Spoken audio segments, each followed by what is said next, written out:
കാസർഗോഡ് ജില്ലയിലെ ആരോഗ്യ മേഖലയിൽ ഡോക്ടർമാരില്ലാത്തത് കടുത്ത പ്രതിസന്ധിയാവുകയാണ്. സർക്കാർ ആശുപത്രികളിൽ സ്പെഷ്യാൽ ഡോക്ടർമാരടക്കം 126 ഒഴിവുകളാണ് ഇതുവരെ റിപ്പോർട്ട് ചെയ്തിട്ടുള്ളത്.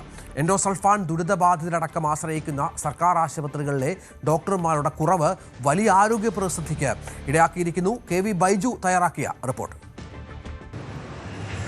എൻഡോസൾഫാൻ ദുരിതബാധിതരടക്കം സാധാരണപ്പെട്ട രോഗികൾ ആശ്രയിക്കുന്ന ജില്ലാ ആശുപത്രി, അതുപോലെ തന്നെ ജനറൽ ആശുപത്രി തുടങ്ങിയിടങ്ങളിലാണ് വലിയ തോതിൽ ഡോക്ടർമാരുടെ ഒഴിവുള്ളത്. ഏതായാലും ഞാനിപ്പോൾ നിൽക്കുന്നത് കാസർഗോഡ് ജനറൽ ആശുപത്രിയിലാണ്. കാസർഗോഡ് ജില്ലയിലേക്ക് വന്നാൽ 126 ഡോക്ടർമാരുടെ ഒഴിവുകളാണ് ഇപ്പോൾ ഉള്ളത്. അതിൽ പ്രസവ രോഗം, അതുപോലെ തന്നെ ശിശുരോഗം, എല്ലുരോഗം തുടങ്ങി വിദഗ്ധന്മാർ ഇല്ലാത്തതും വലിയ ആശങ്ക ഉണ്ടാക്കുന്നു. അതോടൊപ്പം കിടത്തി ചികിത്സ സൗകര്യമുള്ള 10ലധികം ആശുപത്രികളിലായി 7 സ്ത്രീരോഗ വിദഗ്ധർ മാത്രമാണ് ജില്ലയിലുള്ളത്. ഇതിൽ ഒരാളുടെ മാത്രമാണ് താൽക്കാലിക ചുമതല എന്നതും മറ്റൊരു പ്രധാനപ്പെട്ട കാര്യമാണ്. നിലവിലുള്ള 3 ഗൈനക്കോളജിസ്റ്റുകൾ ഈ വർഷം സർവീസിൽ നിന്ന് വിരമിക്കുന്ന ഒരു സാഹചര്യം കൂടിയുണ്ട്. ഏറ്റവും കൂടുതൽ ഗർഭിണികൾ ചികിത്സ തേടിയെത്തുന്നത് കാസർഗോഡ് ജനറൽ ആശുപത്രിയിൽ, ഞാനിപ്പോൾ നിൽക്കുന്ന ഈ ജനറൽ ആശുപത്രിയിലും അതുപോലെ തന്നെ കാഞ്ഞങ്ങാട് സ്ത്രീകളുടെയും കുട്ടികളുടെയും ആശുപത്രിയാണ്. ഈ സ്വകാര്യ ആശുപത്രികളിൽ 1 ലക്ഷത്തിന് മുകളിലാണ് പ്രസവ ചികിത്സക്കായി ചെലവാക്കുന്നത്.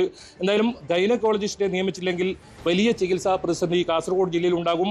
ഒരു മാസം മുൻപ് 4 ഓർത്തോ ഡോക്ടർമാരുടെ സേവനം കിട്ടിയിരുന്ന കാസർഗോഡ് ജില്ലയിൽ നിലവിൽ ഒരാൾ മാത്രമാണ് ഇപ്പോൾ ഉള്ളത്. അതോടൊപ്പം ഈ ഡോക്ടർ തന്നെ വലിയ കടുത്ത സമ്മർദ്ദത്തിലാണ് ഈ ജോലി ചെയ്യുന്നത്.